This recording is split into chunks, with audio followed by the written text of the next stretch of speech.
Tras años de negociaciones y una larga noche, los eurodiputados y los representantes de los Estados miembros de la Unión Europea lograron acordar una amplia reforma del sistema migratorio. El objetivo es que el acuerdo se apruebe definitivamente antes de las elecciones europeas de junio del próximo año. España, Grecia e Italia, tres países que históricamente han cargado con el peso de los flujos migratorios, celebraron este resultado y la presidenta de la Comisión Europea, Ursula von der Leyen, hablaba de un acuerdo histórico. Tras casi una década de debates y divisiones, la Unión Europea ha llegado a un acuerdo para reformar su sistema migratorio. Sé muy bien lo que significa decir que por fin hemos logrado un pacto de migración y asilo. Posiblemente sea el acuerdo legislativo más importante en este mandato.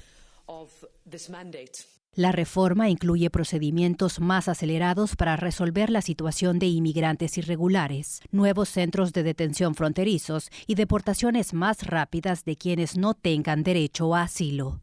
El bloque también prevé una distribución más equitativa de los solicitantes de asilo entre los Estados miembros, así como los mecanismos de solidaridad para que los países que se nieguen a acogerlos contribuyan económicamente.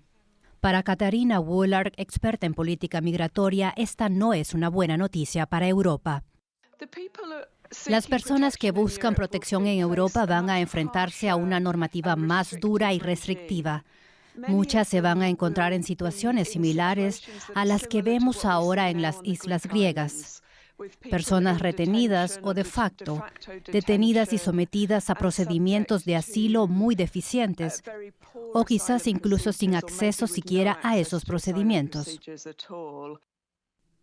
En su opinión, el pacto socava el derecho de asilo, pero Bruselas insiste en que es un gran avance.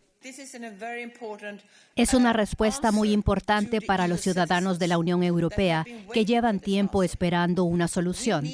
Necesitamos gestionar la migración de manera ordenada y para poder hacerlo tenemos que hacerlo juntos. Ningún Estado miembro puede hacerlo solo. Los Estados miembros de la Unión Europea y el Parlamento aún deben ratificar la reforma, que no entrará en vigor inmediatamente.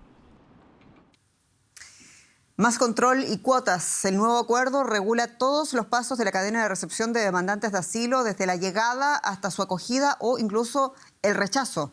Ampliamos con Gerard Fagueda Soler en Bruselas. Gerard, ¿cuáles son las posibilidades, en primer lugar, de que este acuerdo sea refrendado por cada uno de los Estados miembros de Europa? Claro, sí, esta es una de las principales preguntas que plantea el acuerdo, porque está por ver a ver si los países finalmente lo van a cumplir.